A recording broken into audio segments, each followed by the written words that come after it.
నమస్తే. సో తెలంగాణ రాష్ట్రంలో 6 నెలలు వెళ్ళి 7 నెలల కాలం గడుస్తుంది. కానీ ఇంత వ్యతిరేకత ఎందుకు వస్తుంది? అన్ని వర్గాల వారు రోడ్లపైకి వస్తే నిరసనలు, ధర్నాలు తెలియజేస్తున్నారు. ముఖ్యంగా నిరుద్యోగుల విషయంలో ఏదైతే ముందుగా హామీ ఇచ్చారో అది 46 జీవో కావచ్చు, గ్రూప్ 1, 2, 3 కావచ్చు, లేదంటే 1:100 బేస్ కావచ్చు, 46 జీవో కావచ్చు, నిరుద్యోగ భృతి కావచ్చు.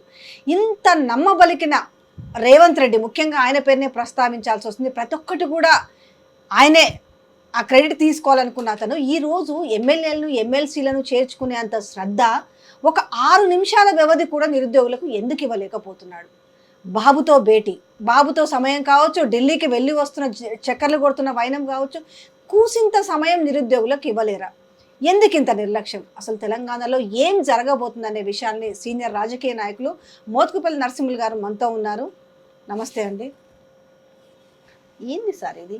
జస్ట్ 7 నెలలు నిరుద్యోగులు గోసపడుతున్నారు. ఫస్ట్ నిరుద్యోగుల విషయం మాట్లాడుకుంటే, ముందేమో గాంధీ భవన్కి వచ్చిన వాళ్ళందరికీ ఏం అడిగితే అది చెప్పారు.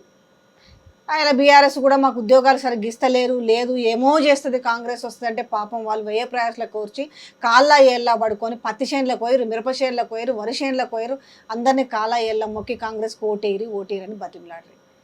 అధికారంలోకి తీసుకొచ్చింది. తీరా చూస్తే ఇలా ఏంది నిన్న తెలంగాణ పబ్లిక్ సర్వీస్ కమిషన్ దగ్గర ఎట్లుంది పరిస్థితి అంటే, పెద్ద పెద్ద బ్యారికేడ్లు, ఎవ్వరు దూరనిక లేదు, ముళ్ళ కంచెలు తెచ్చి ఆడేసిరు. పోలీసు వాళ్ళు అయితే కనబడ్డోళ్ళని ఎత్తి అల్లేస్తున్నారు, తంతున్నారు. ఏంది పరిస్థితి? ఎందుకంటారు? రేవంత్ రెడ్డి యొక్క నైజం ఏమిటో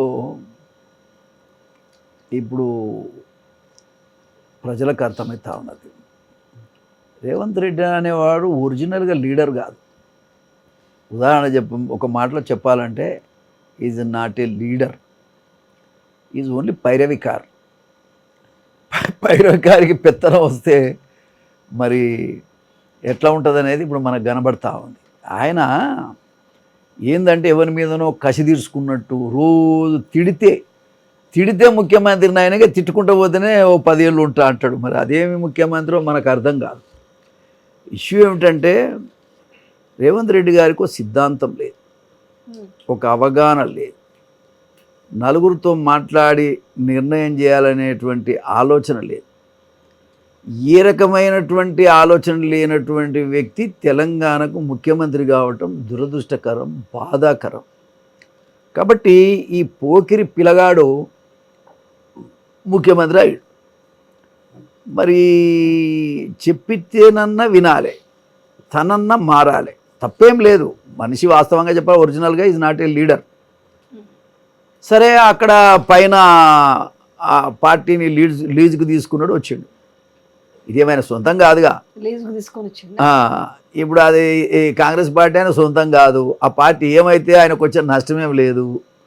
కాబట్టి పార్టీ ఉన్న పార్టీని దీన్ని కాపాడుకోవాలి అనే శ్రద్ధ అతనికి లేదు. అందుకే వ్యవస్థాపరమైన ఆలోచన లేనటువంటి వాడు, విలువలు లేనటువంటి వ్యక్తి ముఖ్యమంత్రి కావటం దురదృష్టకరం, బాధాకరం అని కూడా ఈ సందర్భంగానే తెలియజేస్తా ఉన్నా. అందుకే ఇవాళ పిల్లలు నిన్నో ముఖ్యమంత్రి కావాలని కోరుకున్నటువంటి యువకులు, నిరుద్యోగ యువకులు 30 లక్షల మంది దగ్గర వాళ్ళ అమ్మ నాయన వాళ్ళ బంధువులు వేపిస్తే 1 కోటి మంది వాళ్ళే.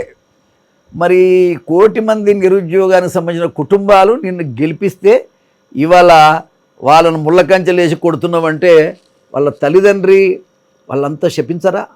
నిన్న పడ్డటువంటి దెబ్బలకు వాళ్ళ కుటుంబ సభ్యులంతా ఏడి దుంపదేగా అని తిట్టరా?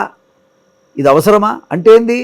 రేవంత్ రెడ్డి గారికి బిజీ విత్ బిజినెస్, ఇది ఒక బిజినెస్ లాగా ఆయన ఆలోచిస్తుండు. కాబట్టి ఆయనకి ఇది సామాజిక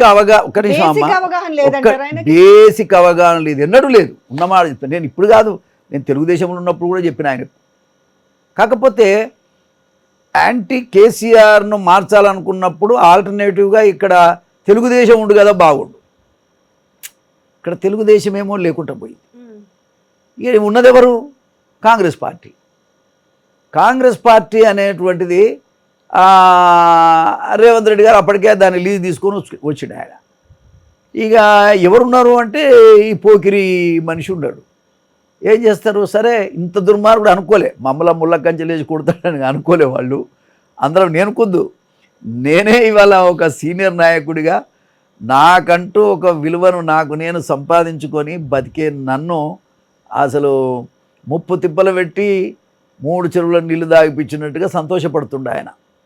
దానికి నేను ఏం చేయగలుగుతాం చెప్పి. ఇప్పుడు ఏంటంటే ఆయనకు ఒక సామాజిక అవగాహన లేదు. కాబట్టి ఇవాళ వాళ్ళు మన బిడ్డలు ఎవరు ఎవరు నిరుద్యోగులు. ఇప్పుడు గవర్నమెంట్కు బిడ్డలు వాళ్ళు, చిన్న బిడ్డలు. వాళ్ళని ఏం చేయాలి? వాళ్ళకు ఓదార్చాలి. వాళ్ళ సమస్యలు ఏందో త్రిసభ్య కమిటీ వేయాలి, మంత్రులతో కమిటీ వేసి వాస్తవాలు గమనించి ఆ సమస్యలు పరిష్కారం చేయలేని కావు. పాపం వాళ్ళు కొట్లాడేదల్లా ఎంప్లాయ్మెంట్ కొరకే కదా. ఈ ఎంప్లాయ్మెంట్ కోసం కొట్లాడినప్పుడు నలుగురిని పిలిచి కూర్చోబెట్టి, విద్యార్థి నాయకులను కూర్చోబెట్టి వాళ్ళు చెప్పింది విని, వీళ్ళు చెప్పింది వాళ్ళకి, వీళ్ళు అనుకున్నది వాళ్ళకి చెప్పి కన్విన్స్ చేయొచ్చు కదా. ఇట్లా బదాల బట్టి కొడతారా? ఎంతవరకు న్యాయం ఇది? అంటే మరి నేను ముందే చెప్పా, విలువలేని ముఖ్యమంత్రి ఈ రాష్ట్రానికి అయ్యిండు కాబట్టి ఈ పరిణామాలు వస్తున్నాయి.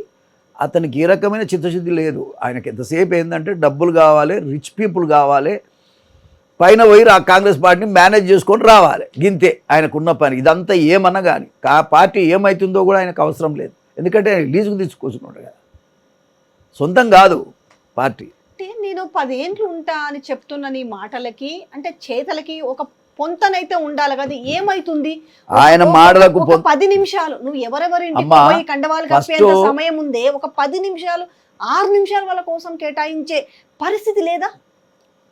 మరి నేను అదే అంటున్నా కదా, ఒక బిజినెస్ మ్యాన్, ఒక రియల్ ఎస్టేట్ మ్యాన్ ముఖ్యమంత్రి అయితే ఇది న్యాయం జరుగుతుందని అనుకోలేం మనం. మొదట మనం నమ్మిన మాట నిజమే. నేను కూడా నమ్మి మా ముఖ్యమంత్రి మా తమ్ముడే అవుతాడని చెప్పిన నేను ఓపెన్గా. మరి తమ్ముడు ఎక్కడ పోయిండో కానీ ఇలా నన్ను, నా కులాన్ని, మాదిగ జాతిని కంటికి కనబడకుండా చేసిండు. ఇక నిరుద్యోగులు నమ్మి ఓట్లేసినందుకు, అసలు దళితులు మొదట కాంగ్రెస్కి వేస్తారు ఓటు. ఆ కాంగ్రెస్ పార్టీకి వేసిన దళితులని ఒక్క సీటు 80 లక్షల మంది ఉంటే ఒక సీటు కూడా ఇవ్వకుండా 10 మంది ముఖ్యమంత్రులు చూసిన ఏ ముఖ్యమంత్రి చేయనటువంటి అన్యాయం, ఘోరం, అవమానపరిచినటువంటి ఏకైక ముఖ్యమంత్రి రేవంత్ రెడ్డి గారు. ఇది చాలా భరించడానికి 70 సంవత్సరాలు వచ్చినాయి నాకు. నాకే ఆయన ఇంటర్వ్యూలే. నేను పోతేనే సుమారు 6 గంటలు బయట కూర్చొని పెట్టినాను. సరే అయినా కూడా మాట్లాడదామని కూర్చున్నాను నేను. ఫైనల్గా ఆయన ఏం మాట్లాడకుండా వెళ్ళిపోయాడు. అంటే ఇంత బిజీగా ఉన్నాడు చూడు ఆయన, చాలా బిజీగా ఉన్నాడు. ఏం బిజీగా ఉన్నాడు అంటే అసలు ఇంటికాడ ఎవడన్నా వచ్చి కూర్చుంటే ఎన్ని వేల కోట్లోడు వచ్చిండో అది మొదలు చూస్తాడు ఆయన. దాంట్లో మన షేర్ ఎంత వస్తుంది, అది ఆయన మనసులో ఉన్నటువంటి విషయం. దానికోసమే ఆయన ప్రయాణం తప్ప ప్రజల కోసం కాదు. ప్రజల మనిషి కాలేడు. చేర్చుకునే బిజీలో ఉన్నాడు. ఆ రోజు ఏమన్నారు, బీఆర్ఎస్ పార్టీలో చేర్చుకున్నప్పుడు ఆయన వాళ్ళు ఏదో చేసి టెక్నికల్ క్లాస్ చూపించి విలీనం చేసుకున్నారు. ఆ విలీనం తర్వాత మొన్న పోటీ చేసిన వాళ్ళలో జస్ట్ 2 గెలిచిరు. ఒకరు సుధీర్ రెడ్డి అయితే ఒకరు సబితమ్మ గెలిచిరు. మిగతా 9 మంది పోయారు. ఇప్పుడు అది తెలుసుకొని కూడా ఒకవేళ అక్కడ మిస్టేక్ జరిగింది, ఈ మిస్టేక్ మేము చేయకూడదు అనేది కాకుండా కారణం చూపిస్తున్నాడు. నన్ను గూర కొడతారట, ఎవరాలు చూస్తా, మీరు గూర కొడుతుంటే నేను చూస్తుంటా, నేను అందుకే చేర్చుకుంటున్నా అంటూ రాహుల్ గాంధీ పెట్టిన మేనిఫెస్టో. విలువగలిగిన మనిషి ఎవడన్నా మాట్లాడతాడా? ఒక మాట, లాల్ బహదూర్ శాస్త్రి ఎక్కడో ట్రైన్ యాక్సిడెంట్ జరిగితే ఆయన రిజైన్ చేసిండు. ఆయనకి ఏం సంబంధం? ఇప్పుడు విలువలు లేని మనిషి అని ఎథిక్స్ లేవు కదా. ఎథిక్స్ లేనప్పుడు ఇది ఉల్టానే మాట్లాడతారు. ఇప్పుడు కేసీఆర్ తప్పు చేసిండు, నువ్వు చేయాలని ఎక్కడుంది?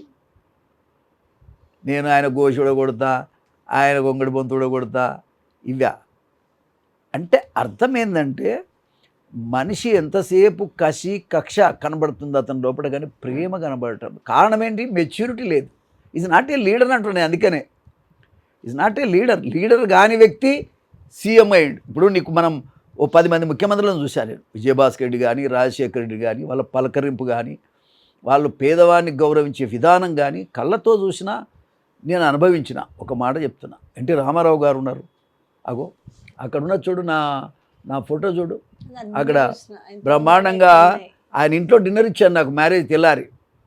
మహనీయుడు. సామాజిక న్యాయం కొరకు ఆలోచన చేయగలిగిన పరిస్థితి ఉంటే ఇట్లా రాదు. అట్లా ఉంటే ఈ ఈ ఈ ఈ పరిస్థితి రాదు. ఎవడన్నా పిల్లలను పట్టుకొని ఇష్టం వచ్చినట్టు కొట్టి వాళ్లకు రకరకాలుగా ఇబ్బందులు పెడితే ఏ రకమైన ప్రభుత్వం ఇది?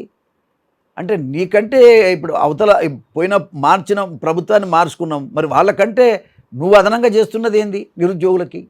అది కదా ఇప్పుడు నువ్వు రాహుల్ గాంధీని తీసుకొచ్చి అశోక్ నగర్లో నిలబెట్టి బ్రహ్మాండంగా ఉద్యోగాలు ఇస్తామని చెప్పి నిరుద్యోగ భృతి ఇస్తా అని చెప్పినావు, ఇచ్చినవా? నిరుద్యోగ భృతి కాదు కదా, అసలు వాళ్ళని బతకకుండా చేస్తున్నాడు ఇవాళ. ఇది అన్యాయం కదా. నిరుద్యోగ భృతి ఖచ్చితంగా ఇవ్వాలి. నిజంగా ఫస్ట్ రాగానే ఆయన చేయాల్సింది ఏంటంటే నిరుద్యోగ భృతి ఇవ్వాలి స్టార్టింగ్, తర్వాత ఉద్యోగాలు ఇవ్వాలి, తర్వాత రైతు బంద్ ఇవ్వాలి. 15,000 ఇస్తా అన్నావు, ఇచ్చినవా? ఏమండి? అదేవిధంగా పెన్షన్ 4,000 ఇస్తాను, పాత పెన్షన్లే ఇస్తాడు ఈయన, ఇంకా కొత్త పెన్షన్ ఏమి ఇస్తాడు ఈయన? అమ్మాయిలకు ఇది మన 18 సంవత్సరాల పైబడిన వాళ్ళకి స్కూటీలు ఇస్తున్నారు, అంతేకాకుండా 2,500 రూపాయలు ప్రతి మహిళకి ఇస్తా అన్నాడు. మరి ఎప్పుడు ఇస్తాడో ఏం సంగతి జనం ఎదురు చూస్తా ఉన్నారు. అంటే ఒక్కటి అనుకోవచ్చు, ఏముందిలే ఇంకా గట్టెక్కినాం కదా, యు ఆర్ కరెక్ట్. ఇంకా 4 ఏళ్ల దాకా ఎలక్షన్లు లేవు, ఇంకా 4 సంవత్సరాల 3 నెలల దాకా ఎలక్షన్లు లేవు, ఏదో లోకల్ బాడీ వస్తే మనం అదో చూపిస్తాం, అదేముంది లోకల్ బాడీ మెయిన్ ఎలక్షన్ లేవు, మనం అడిగేటోళ్ళు ఎవరు? ఏం చేస్తారు? ఇప్పుడు అదే వచ్చింది. ఇప్పుడు ఆయనకి ఏంటంటే ఓడదాటినాక ఓడమలే, ఓడదాటినాక బోడిమలే అని ఉందిగా సామెత, అట్లా ఆయన దాటిండు. ఇప్పుడు జనాన్ని ఎట్లా పీక్క తినాలి, ఎట్లా జనంని ఏ విధంగా ఇంకా మోసం చేయాలనే ఆలోచన ఉండదు తప్ప మరొకటి కాదు. ఆయన ఏ రకంగా ఒక లీడర్ అంటే ఏంటి మేడం? ఆస్తులు పెంచుకోవటమా? ఎందుకు మీకు ఈ ఆస్తులన్నీ? ఒక మీ లీడర్ అంటే జనాన్ని ఇబ్బంది పెట్టమా? ఒక మనిషి బాధపడుతుంటే ఆ బాధ లీడర్ కూడా పంచుకున్నాడు లీడర్, అంతేగాని అవతల మనుషులు బాధపడుతుంటే సంతోషపడేటోడు ఆయనేం లీడర్ అండి ఎవడైనా సరే. ఇది చాలా దుర్మార్గమైనటువంటి పరిపాలన ఈ రాష్ట్రంలో నడుస్తూ ఉంది. అది నాకు ఇంటర్వ్యూ వస్తే నేను మాట్లాడుతానంటే నాకే ఇంటర్వ్యూ ఇవ్వటం లేదు, నేనేం చేయాలి చెప్పిగా తల ఎడగొట్టుకోవాలి. కాబట్టి ఇవాళ ప్రెస్లో లేకపోతే పార్టీలో ఉండి ఈ ప్రెస్లో మాట్లాడాల్సిన అవసరం నాకు లేదు. డైరెక్ట్గా పోతాం, 4 మాటలు మాట్లాడతాం, వస్తాం. పదవి సంగతి దేవుడు ఎరుగు. కానీ ఆ అవకాశం ఎవరికి లేదు. కారణం ఏంటంటే అతను ఒక నియంతగా ఇవాళ కొనసాగుతూ ఉన్నాడు. ఆయన సేపు ఏంటంటే ఢిల్లీని మేనేజ్ చేసుకున్నంతకాలం నన్ను ఎవడేం చేయలేడు అనే ఒక అభిప్రాయం కింద ఆయన రాజ్యాన్ని నడుపుకుంటాడు. నేను ఇంతకుముందు చెప్పాను కదా, కాంగ్రెస్ పార్టీని లీజుకు తెచ్చుకున్నాడు. హైదరాబాద్ టు ఢిల్లీ, ఢిల్లీ టు హైదరాబాద్, ఇప్పటికే 100 సార్లు పోయి వచ్చినట్టుండు. ఇక పరిపాలన ఏం చేస్తాడండి ఆయన? సో ఇప్పుడు ఈ చేర్చుకుంటున్న నేపథ్యంలో తెలంగాణ ప్రజలు ఒకప్పుడు అంటే ఏమో కానీ ఇప్పుడు సోషల్ మీడియా ఇంత దగ్గరగా ఉంది, ప్రతిదీ గమనిస్తున్న నేపథ్యం కనిపిస్తుంది. ఇట్లా నువ్వు మళ్ళీ చేర్చుకుంటుంటే, మొన్న చేర్చుకున్న వాళ్ళే గెలవలేదు, ఇప్పుడు చేర్చుకున్న వాళ్ళు అందరూ అల్లగా అట్టేసుకుంటే ఏంది పరిస్థితి? కూడా ఒకవైపు ఏమో ప్రజలు పట్టించుకోకపోతారు, మరొక వైపు ఏమో వాళ్ళకేం ప్రయత్నిస్తుండ్రి. అమ్మా, ఆయనను ఏ పరిస్థితుల్లో కూడా ఆయన పదవి తీసేయాలని ఎవరికి లేదు వాస్తవంగా. కానీ ఆయనకు భయం ఏంటంటే ఎప్పుడన్నా ఏదన్నా కూలిపోద్దా ఏంది, నా సీటు పోద్దా ఏంది అనే దాని మీద ఆయన తప్పులన్నీ చేస్తూ ఉన్నాడు. లీడర్ ఎట్లుండాలంటే ఒకవేళ అలాంటి ప్రమాదం వస్తే ప్రజలు మన రిస్క్లోకి రావాలి, అది లీడర్షిప్. ప్రజల నుంచి మద్దతు రావాలి. వచ్చి ఎవడైతే తప్పు చేసినో మన తోమే కార్యక్రమం ఊళ్ళలో చూస్తారు. మన ఎన్టీ రామారావు గారిని ఇది చేసినప్పుడు ఊకున్నారా జనం? తండ్రి ఊళ్ళలో ఎగబడి కాబట్టి నేననేది ఏంటంటే ప్రజారంజకమైనటువంటి పరిపాలన చేస్తే అటువంటి పరిస్థితి వస్తుంది. కాబట్టి 6 నెలలు కాకముందే 16 సీట్లు, అంటే ఒకటి ఎంఐఎం పోగా 16 సీట్లుంటే 8 సీట్లే గెలిచిండంటే సిగ్గుతో తలంచుకోవాలి. రెఫరెండం అని చెప్పాడు. రెఫరెండం అని చెప్పిన తర్వాత మరి రిజైన్ చేయాలి కదా. గెలిచిన 8ని కూడా నేను చూడు, నా తీరు చూడు, నేను కాబట్టి గెలిచిన అంటే సిగ్గుండాలి కనీసం. నేను కాబట్టి గెలిచినడానికి లేదు, ఎందుకంటే అక్కడ ఒప్పుకోలే కదా. ఉత్తమ్ కుమార్ రెడ్డి నేను గెలిపించుకున్నా అన్నాడు, ఖమ్మం పోతే మేము గెలిపించుకున్నామని చెప్పారు. ఎవరికి వాళ్ళ ఖాతాలో వేసుకున్నారు. ఈయన సిట్టింగ్ సీట్ ఈయన గెలిపించుకోలేదు. అసలు రెఫరెండం అని మాట్లాడడం కాక ఆయన రిప్రజెంట్ చేసినటువంటి మల్కాజ్గిరి పోయింది, ఆయన నియోజకవర్గం ప్రాతినిధ్యం వహిస్తున్నటువంటి నియోజకవర్గం అది పోయింది. ఈ 2 సీట్లు పోయినాక ఆయన పదవిలో ఉండటానికి అర్హుడే కాదు. మరి ఎందుకు హైకమాండ్ ఆలోచిస్తలేదు? అంటే దానికి సాక్ ఏం చెప్తున్నాడు అని అంటే అది బీఆర్ఎస్ వాళ్ళకి సపోర్ట్ చేసిందని ఒక సాక్ చెప్తున్నాడు. ఇగో మోటుగా వస్తున్నాయి నాకు కొన్ని మాటలు. కానీ ఇష్యూ ఏమిటంటే ఇక్కడ నెట్టేయటం కాదు, ఎవరి మీదనో నెట్టేసి నీ రాజకీయ ప్రయోజనం కోసం నువ్వు మాట్లాడటం అంటే నీకు విలువలేని మనిషివి కాబట్టి అట్లా మాట్లాడుతున్నావు. విషయం ఏంటంటే బీఆర్ఎస్ పార్టీ వాళ్ళు ఎందుకు చేస్తారండి? బీఆర్ఎస్ పార్టీ వాళ్ళు బీజేపీ గెలవాలనుకుంటారా? వాళ్ళు గెలవలేదురా భగవంతుడు అని వాళ్ళు బాధపడుతుంటే వాళ్ళు ఎందుకు ఇంకో పార్టీకి సపోర్ట్ చేస్తారు? వాళ్ళు ఎందుకు చెయ్యాలి అసలు? ఇదంతా ఏంటంటే ఆడలేక మధ్యలో ఓడిపోయిందట చూడు, అట్లా ఉంది. ఈ ఆడరా నాయన అంటే గజ్జలు పాతాయని చెప్పిండట. ఈయన గజ్జలు పాతగునే అంటున్నాడు. ఆర్డర్ అంటే వీడికి ఆర్డర్ రాదు, మన రాదు. Because is not A administrator. అదే నేను చెప్తున్నా. అతను అడ్మినిస్ట్రేటర్ కాదు, పరిపాలన దక్షత లేదు, పాలన చేసే అర్హత లేదు, కాబట్టి ఈ పరిణామాలు వస్తున్నాయి. అసలు ఒక్క మాట చెప్పాలంటే 6 నెలలు కాకముందే పాపం రాహుల్ గాంధీ ప్రధానమంత్రి కావాలనే కలలను దెబ్బకొట్టిన వ్యక్తి రేవంత్ రెడ్డి. ఎట్లా? అరే నీకు 16 వస్తే సంఖ్య ఎంత పెరుగుతుండే మనం అనుకుందాం. ఈయన చెడగొట్టిండు. ప్రధానమంత్రిని కాకుండా రాహుల్ గాంధీని చేసినటువంటి ఏకైక నాయకుడు కూడా రేవంత్ రెడ్డి. అందుకే నేను లీజుకు తీసుకుంటా, ఓనర్ కాదు పార్టీకి. ఒక్కసారి ఏపీతో కంపేర్ చేసుకుంటే మొన్నటిదాకా ఏపీ చాలా నష్టాల్లో ఉంది. అసలు ఏపీ ఆర్థికంగా చాలా వెనుకబడి ఉంది, చాలా అప్పుల పాలైన ఏపీలో చంద్రబాబు నాయుడు నేను శిష్యుడుగా అంటాడు, ఇప్పుడు ఒప్పుకోవట్లేదు, గురువు అంటే ఒప్పుకోవట్లేదు, సమకాలికుడు అంటున్నాడు అనుకోండి. అలా చంద్రబాబు నాయుడు పెన్షన్ ఆయన సమకాలికుడు అంటుండా, ఇప్పుడు నా సహచరుడు నా సమకాలికుడు అంటుండు, ఇంకోసారి గురువు అనొద్దన్నాడు. ఈ మాట బాగా గురువు అనడు కాదు, గురువు అంటే ముడ్డి మీద అంతా అన్నాడు. ఆ మాట కూడా అన్నాడు, గురువు అనొద్దు, గురువు అంటే ముడ్డి మీద. Correct, exactly. ఇప్పుడు సమకాలు అంటే ఒక ముఖ్యమంత్రి ఏ దశలో ఉండో ఒకసారి ఆలోచించు. ఊళ్ళో ఉన్నోడు కూడా ఎవడు మాట్లాడాడు, ఊళ్ళో ఉన్నోడు చదువు సంధ్యలు లేక బర్రగాసుకుంటోడు కూడా ఎవడు మాట్లాడాడు. ఎవడో ఒక ఇంటర్వ్యూలో దేన్నో చూసినా నేను. గురువు అంటే నష్టమేందండి? నాకు ఎన్టీ రామారావు గురువు ఒక మాట. నీకు ఇలా స్థాయి పెరగడానికి కారణం కూడా చంద్రబాబు నాయుడే, నేను ఉన్నమాట చెప్తున్నా. బట్ ఆయనను గురువు అంటే నష్టమేంది? అంటే ఆయన సీఎం, నేను సీఎం, ఎట్లా అవుతుంది గురువు? ఇప్పుడు సమకాలికుడు, నేను సహచరుడిని అయితే కానీ నాకు నేను ఎట్లా ఒప్పుకుంటా శిష్యుని? ఒప్పుకోమట్లా.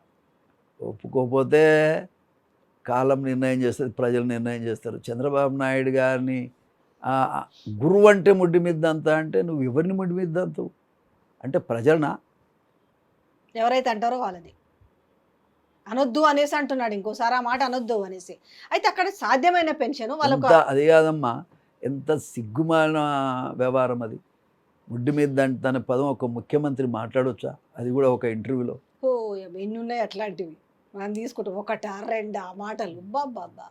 అయితే ఆడ సరే ఆయన బాబు ఒక 5 ఆయన ప్రమాణ స్వీకారం రోజు ఒక 5 ఈటి మీద సంతకాలు చేసిండు. దాంట్లో భాగంగా పెన్షన్ కూడా ఉంది. ఆయన నేను ఏప్రిల్ నుంచి హామీ ఇచ్చినా కాబట్టి పెన్షన్ 1000తో కలిపేసి 3 నెలలు 3000, ఒక 4000 పెన్షన్తో 7000 ఇచ్చింది కదా. ఇక్కడ కనీసం పాత పెన్షన్లే మధ్యలో 2 నెలలు ఎగదొబ్బేసిరు. ఎందుకు ఇక్కడ సాధ్యం అవుతలేదు? అంటే అక్కడ సాధ్యమైంది లేదు, ఈ చిత్తశుద్ధి లేదు, ధ్యాస లేదు, ఇవ్వాలనే మనస్తత్వం లేదు. ఆయన ధ్యాస వేరు. ప్రపంచంలోనే ఎవడు లేనంత రిచ్ మ్యాన్గా తనకు కావాలన్నట్టు ఆయన కోరిక గది. ఇవన్నీ చేయాల్సిన అవసరం ఆయనకి ఏమొచ్చింది? ఇట్లా అట్లా అన్ని ఆలోచిస్తే కొంచెం కంపేర్ కూడా చేసుకోవచ్చు కదండి. మొన్నొచ్చిండు మరి ఆయన చంద్రబాబు నాయుడు పరిపాలన దక్షతకు ఈయనకు ఏ రకమైన కంపారిజన్ లేదు, ఏ రకంగా ఆయన కంపారిజన్ లేదు. ఇంకొకటి అక్కడ చంద్రబాబు నాయుడు అదొకటే కాదమ్మా, డైరెక్ట్గా పెన్షన్లు ఇచ్చాడు. 16,000 మందికి టీచర్ పోస్టుల కోసం నోటిఫికేషన్ కూడా ఇచ్చాడు. 16,000 టీచర్ పోస్టులు. ఈయన 10,000.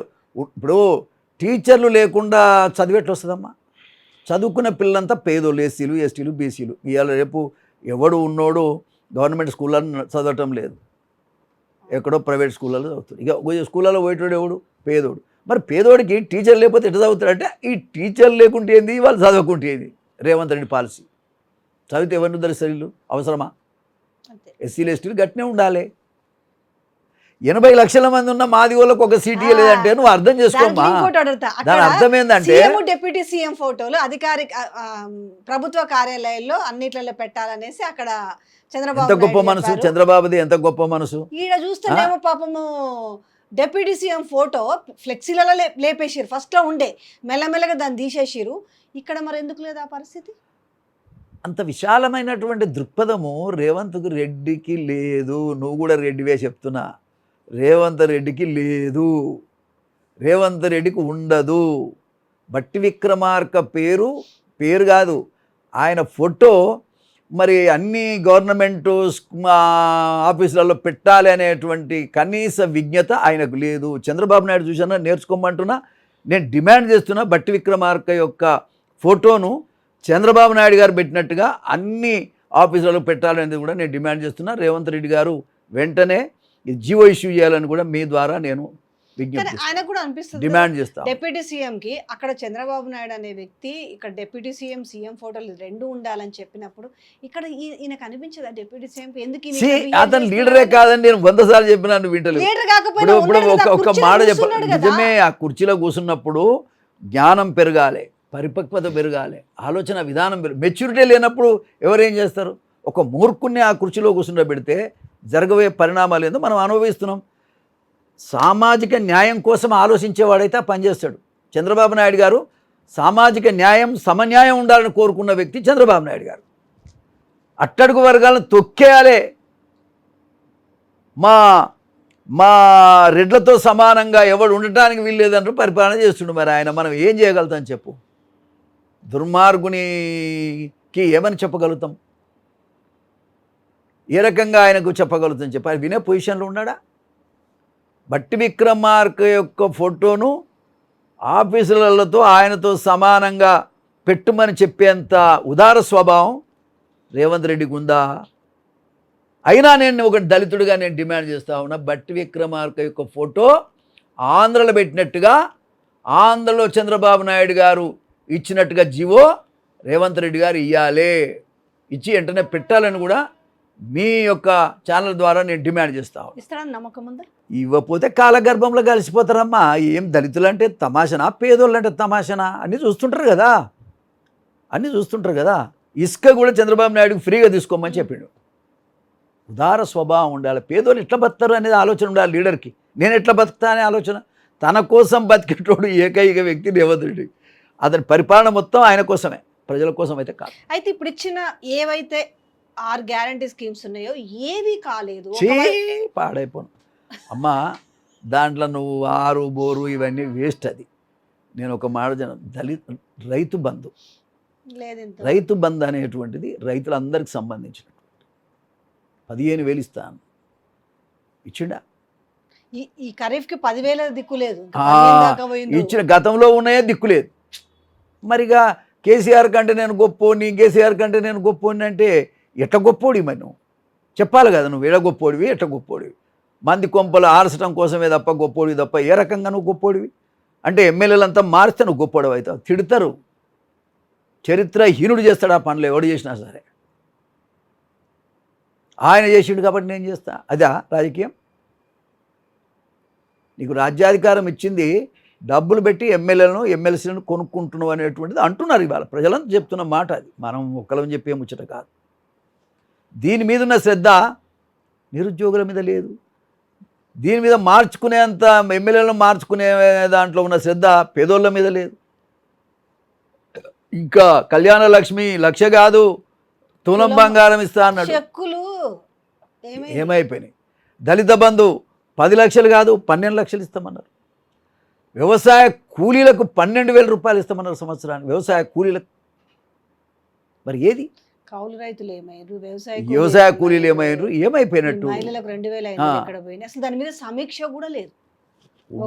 ఏమైనా సమీక్ష చేస్తాడు? మీరు చూస్తారా ఆయన సిట్టింగ్ పొజిషన్ కానీ, ఆయన బాడీ లాంగ్వేజ్ కానీ, ఆ మనిషి తీరు కానీ, ముఖ్యమంత్రి అని తెలంగాణ ప్రజలు ఎవ్వరు అనుకోవటం లేదు. కాకపోతే they will wait for time, అంతే. ఈ కాలం 5 ఏళ్ళు గడవాలి, ఏం చేస్తారు? కర్మ, అంతే, వేరే ఏం లేదు. మారిస్తే మళ్ళీ కాంగ్రెస్ పార్టీకి ఖచ్చితంగా మళ్ళీ రోజులు ఉన్నాయి తప్ప. కానీ ఈ రేవంత్ రెడ్డి నాయకత్వంలో కూడా అంటే ఈ ప్రజలు చూస్తుంటే ప్రజలు చాలా ఆగ్రహంతో ఉన్నారు. ఒక్కొక్క వర్గం అందరూ కూడా రోడ్లపైకి వచ్చే పరిస్థితి కనపడుతున్న నేపథ్యంలో ఈ 5 ఏళ్ళు నిజంగానే హైకమాండ్ కొనసాగించే అవకాశం ఉంటుంది అంటే కాంగ్రెస్లో పరిపాటే ముఖ్యమంత్రులు మార్చడం అనేది. ఎందుకంటే వాళ్ళు ప్రజల నుంచి వచ్చే ఇంత అధ్వానంగా ఉంటే మార్చకేం చేయమంటావు? వాళ్ళని మాత్రం మారిస్తే మంచిది. మరి పార్టీ బతకాలంటే ఒక కుటుంబంలో 2 టికెట్ ఇస్తారండి. ఒక్కొక్క కుటుంబంలో 2, మన నల్లగొండే, నీది నాది నల్లగొండే కదా. మరి 12 సీట్లు ఉంటే 6 సీట్లు ఆ 3 కుటుంబాలే తీసుకుంటారు. ఇక మరి పేద బీసీలంతా ఎటు పోవాలి, ఎస్సీలంతా ఎటు పోవాలి చెప్పండి మీరు? అది కాంగ్రెస్ పార్టీ. ఇక అది కాంగ్రెస్ పార్టీ అంటే ఇక దాన్ని నాశనం చేసుకుంటారు. 3 మంత్రులు కూడా వస్తున్నారు మరి అట్లంటే ముగ్గురు అది కూడా ముగ్గురు ఆ, ఆ. మీరు ఒక కుటుంబంలో 2 సీట్లు అంటారు కానీ లేలే, ఒక కుటుంబంలో ఇద్దరు మంత్రులు అడుగుతున్నారు. ముగ్గురు ఇప్పుడు ఆయనకి ఇస్తే ఇప్పుడు ఇంకొక వ్యక్తికి వాళ్ళ అన్నకి ఇచ్చారు కాబట్టి తమ్ముడికి ఇవ్వాలి. ఎందుకనంటే మన భువనగిరి లేకపోతే గెలవకపోతుంటే బూర నర్సే గెలిచేది, రాజగోపాల్ రెడ్డి నెత్తినెత్తుకోవడం వల్లనే అది గెలిచింది అనేసి. ఒకవేళ రాజగోపాల్ రెడ్డికి ఇచ్చినప్పుడు నా భార్యకి ఎందుకు ఇవ్వకూడదని ఉత్తమ్ కుమార్ రెడ్డి. ఇప్పుడు ఇంటికి 2 మంత్రి పదవులు కూడా ఇవ్వాలి. పంచుకుంటారు అంతే, వాటాలు పంచుకుంటారు. ఇలా వాటాలు పంచుకున్నందుకే వీళ్ళు రాజకీయాల్లోకి వచ్చిండ్రు, మంత్రులు అవుతున్నారు, ముఖ్యమంత్రి అయ్యిండు తప్ప ప్రజల కోసం కాదు.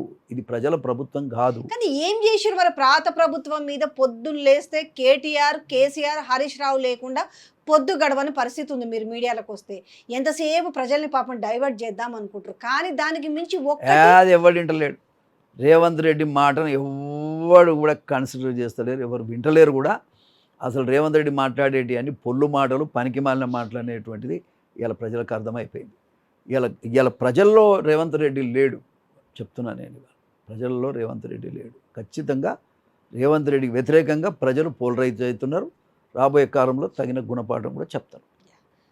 తెలంగాణలో ఇద్దరు భేటీ అంటే ఆ రోజు ఉన్న విభజన హామీల విషయంలో ఒక చర్చ తీసుకురావడానికి బాబు రేవంత్ భేటీ వలన వచ్చే ఉపయోగాలు ఏమున్నాయి తెలంగాణకి? రేవంత్ రెడ్డి గారికి ఏం తెలివి ఉందో లేదో నాకు తెలియదు, కానీ చంద్రబాబు నాయుడు మాత్రం న్యాయమైన అడుగుతాడు. ఆయన తెలంగాణకు అన్యాయం చేసే మనిషి అయితే కాదు. ఎందుకంటే తెలంగాణ డెవలప్ చేసిన దాంట్లో ఆయన పాత్ర చాలా ఉంది. ఇవాళ ఈ రెవెన్యూ అంతా వస్తుందంటే ఆయన దయ వల్లనే, ఆయన చేసినటువంటి డెవలప్మెంట్తోనే వస్తున్నది, ఒక మాట చెప్పాలంటే. కాబట్టి ఆయన తెలంగాణలో ముఖ్యంగా హైదరాబాద్ మీద చాలా ఆయనకు ఒక మంచి అభిప్రాయం ఉంది, ఆయనకు ఒక కమిట్మెంట్ ఉంది. కాబట్టి అటు ఆంధ్ర ప్రజలను బాగా చేయడంతో పాటు తెలంగాణకు కూడా అన్యాయం జరుగుద్దనేటువంటి అభిప్రాయంలో చంద్రబాబు నాయుడు గారు ఉంటారు. ఆ రకంగానే ఆయన చేస్తాడు. నాకు తెలిసి రేవంత్ రెడ్డి గారికి ఏ రకమైన అవగాహన లేదు, ఈయన వల్ల ఏం సాధ్యం కాదు. ఆయనే ఇంకేదైనా ఇచ్చిపోతాడు, బతికిపోయాడు. ఎందుకంటే టీడీపీ మళ్ళీ మీరు అందులో అడుగుపెట్టి మన ప్రెసిడెంట్ అయ్యే అవకాశాలు ఉన్నాయా?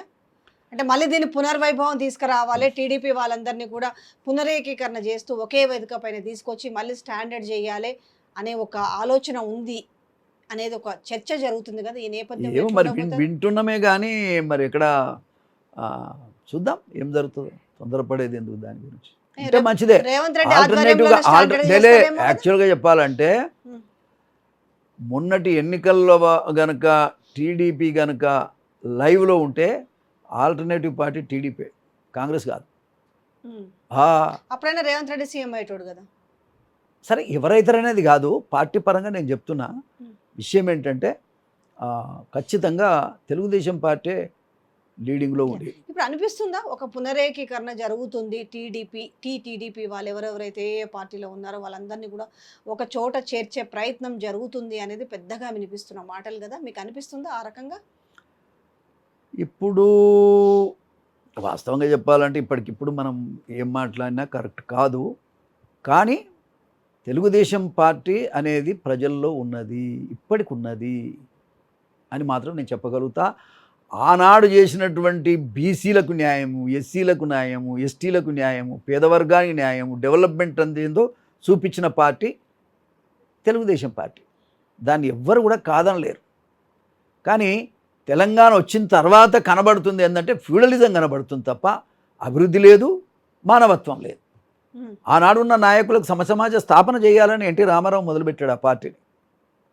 అదే వరవడిలో చంద్రబాబు నాయుడు గారు కూడా నడిపించారు.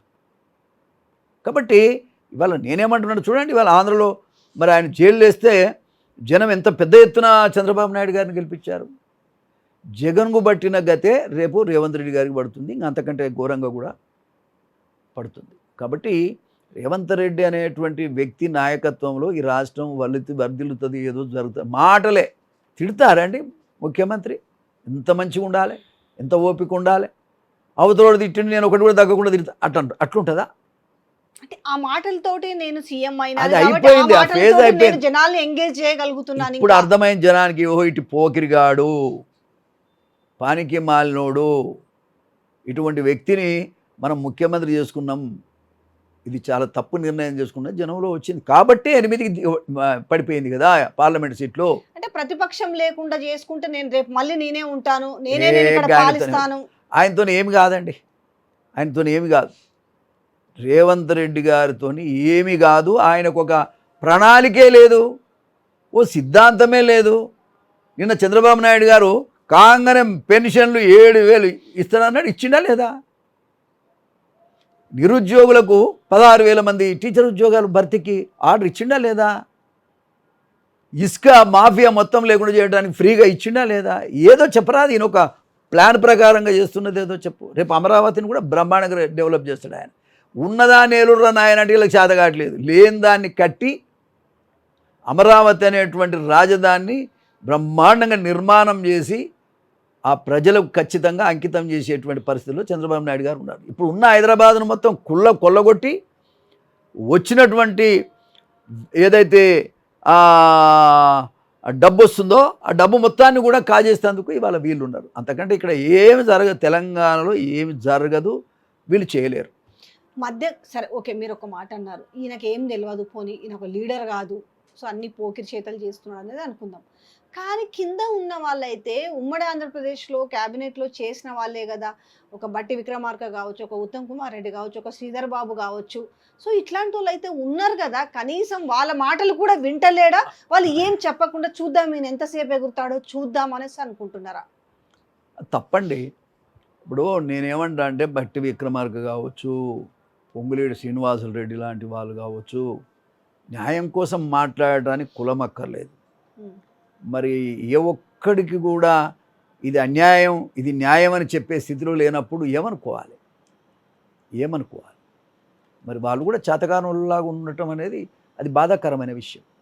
ఖచ్చితంగా మాట్లాడాలి, పార్టీని బతికించుకోవాలి కదా. పార్టీని బతికించుకోవాలంటే న్యాయమైంది ఏది ఉంటే అది మాట్లాడాలి, తప్పు జరిగితే తప్పని చెప్పాలి, హైకమాండ్ కూడా చెప్పాలి. అది చెప్పడం లేదంటే దాని అర్థం ఏంటంటే మరి వీళ్ళు కూడా ఆయనతో కొల్లుడైనరా అనేటువంటి పరిస్థితి వచ్చింది. ప్రజలు కూడా అట్లే అనుకుంటారు. ఇక్కడి నుంచి మాత్రము పరిపాలన విషయంలో ప్రజలు వ్యతిరేకతతో ఉన్నారు అనేసి హైకమాండ్కి అయితే ఫిర్యాదులు వెళ్తున్నాయి. హైకమాండ్ కూడా దృష్టి సారించింది అనేది ఒక మాట కూడా జరుగుతుంది. ఎందుకంటే నిరుద్యోగుల విషయం కావచ్చు, ఈరోజు పెన్షన్స్ ఇవ్వలేకపోవడం కావచ్చు, చాలా విషయాలపైన మొత్తం కూడా అక్కడికి వెళ్తుంది. వీళ్ళు కూడా హైకమాండ్ గుర్రున ఉంది అనే ఒక మాట వినిపిస్తుంది. లేదు అంటే రెండో పాయింట్, ఇక్కడ నుంచి భారీగా డబ్బులు ముడుపులు అక్కడికి చెల్లించినా కూడా సైలెంట్ అయిపోతారని ఈ వీక్ పాయింట్ని పట్టుకొని రేవంత్ రెడ్డి ముందుకు వెళ్తున్నాడు అనే ఒక చర్చ కూడా ఉంది. మధ్యవర్తులకు పాపం వాళ్ళకి సోనియా గాంధీ వాళ్ళు కాదు కానీ అక్కడ ఢిల్లీలో కొంతమంది మధ్యవర్తులు వాళ్ళని మిస్గైడ్ చేస్తున్నారు. ఈయన ఈ మధ్యవర్తుల్ని మిస్గైడ్ చేస్తున్నాడు. ఇది జరుగుతున్నటువంటి పరిస్థితి. రేవంత్ రెడ్డి గారి దగ్గర కావాల్సినంత డబ్బు ఉందండి. ఆ డబ్బుతోని ఇవాళ ఆయన ఆడుతున్న నాటకం అనేటువంటిది క్లియర్ కనబడుతుంది. అలాంటి సీనియర్లకు ఈజీగా ఊకే మేము గుర్తుపట్టగలుగుతాం కదా. కాబట్టి వాళ్ళ ఉన్న పరిస్థితి ఏంటంటే రేవంత్ రెడ్డి గారికి చిత్తశుద్ధి లేదు. ఏ ఒక్క కార్యక్రమాన్ని కూడా ఇంకొక సంవత్సరం పాటు అయితే ఊళ్ళలో తూ తూ తూ అని బయటకు వచ్చే చెప్తారు. ఎందుకంటే ఇక బిగినింగ్ కాబట్టి మనసులోకి వచ్చింది, they are waiting for time. కాబట్టి ఖచ్చితంగా రేవంత్ రెడ్డి అనే వ్యక్తి ఈ రాష్ట్రానికి ముఖ్యమంత్రి కావటం దురదృష్టకరం, బాధాకరమని మాత్రం మరొకసారి సందర్భంగా తెలియజేస్తా ఉన్నా. చివరికి ఒక ప్రశ్న సార్, ఆల్కహాల్ మీద పెద్దగా మాట్లాడారు. తెలంగాణ వాళ్ళందరినీ కూడా మందుకి అడిక్ట్ చేశారు అనేసి తాగుబోతులను తయారు చేసిరు అన్నారు. మేము రాగానే వీటిని కట్టడి చేసేసి బెల్ట్ షాపులను ఎత్తేస్తామని చెప్తున్నారు. ఇదేం పెద్ద ఖర్చుతో కూడిన పని కాదు కదా. బెల్ట్ షాపుల్ని కట్టడి ఇప్పటికి కూడా చేయలేకపోతున్నారు, ఇంకా పెరిగినాయి. చెయ్యలేకపోతున్నారు కాదు, వాటిని పెంచి పోషిస్తున్నారు. వాళ్ళ మాటలు ఎందుకు చెప్పాలి, ఉత్తుత్తి మాటలు ఎందుకు? రేవంత్ రెడ్డి మాటలు నీటి మూటలు, రేవంత్ రెడ్డి మాటలు గారెడి మాటలు, రేవంత్ రెడ్డి మాటలు ఓ బహిరంగంగా బరిదెగించి వాళ్ళు మాట్లాడే మాటలు తప్ప మరొకటి కాదు. ఆయన ఒక వ్యాపారం చేసుకుంటున్నాడు, రాజకీయ వ్యాపారం చేసుకుంటున్నాడు ఆయన. అంతే తప్ప ప్రజల్ని పరిపాలించటం లేదు, వ్యాపారం చేసుకుంటున్నాడు ఆయన. కానీ ఆయనతో ఉండే వాళ్ళు కూడా అందరూ వ్యాపారం చేసుకుంటున్నారు అంతే. ఈ వ్యాపార దృక్పథం ఉన్నటువంటి వ్యక్తులు లీడర్లు ఎట్లయితారు చెప్పండి? తెలంగాణ ప్రజలేం కావాలి? నాశనం అవుతారు అంతే. ఆయన వల్ల తెలంగాణ నాశనానికి వచ్చింది, నాశనానికి. ఇప్పుడు నువ్వు అర్థం చేసుకో, చంద్రబాబు నాయుడు గారు గురువు అంటే ముడ్డి మీద అంతా అనే పదం ఎవడన్నా వాడతాడండి ఒక ఇంటర్వ్యూలల్లో? చెప్పండి, ఎంత అహంకారం ఉండాలి, ఎంత మదం ఉండాలి? తప్పు కదా. నీకు ఇష్టం లేకపోతే అది మరొక రకంగా దాటేయచ్చు, తప్పేమున్నది. కానీ అంతేగాని ఆ పదం అంటేనే మేము ముడి మిద్దంతా అని ఒక టీడీపీలో ముఖ్యమంత్రి ఉన్నప్పుడు నోట్ ఎట్లుంటుండే? నుంచి, ఒక ముఖ్యమంత్రి స్థాయి ఉన్నటువంటి ఆ నోట్ నుంచి ఆ పదం రావటం ఎంతవరకు సమంజసం? టీడీపీలో ఉన్నప్పుడు ఎట్లుంటుండే వ్యవహార శైలి రేవంత్ రెడ్డిది? ఛే, ఆయన ఎప్పుడు వచ్చిండండి, మధ్యలో ఏదో వచ్చిండు, అంతంతవరకే ఉండే ఆయన. బట్ అతని యొక్క బ్లాక్మెయిల్ రాజకీయాలు చేసి కూడా ముఖ్యమంత్రి కావచ్చు అనేటువంటి లిస్ట్లో ఫస్ట్ పేరు రేవంత్ రెడ్డి గారు. అంతే కదా, ఇట్లా కూడా కావచ్చు అనేది ఆ, చాలా మందికి ఒక ఎగ్జాంపుల్ అయితే. అవును అవును, ఖచ్చితంగా రేవంత్ రెడ్డి ముందు ఉంటాడు దాంట్లో. Thank you so much sir, విషయాలన్నీ షేర్ చేసుకున్నారు. Thank you so much. నమస్తే తల్లి, నమస్తే.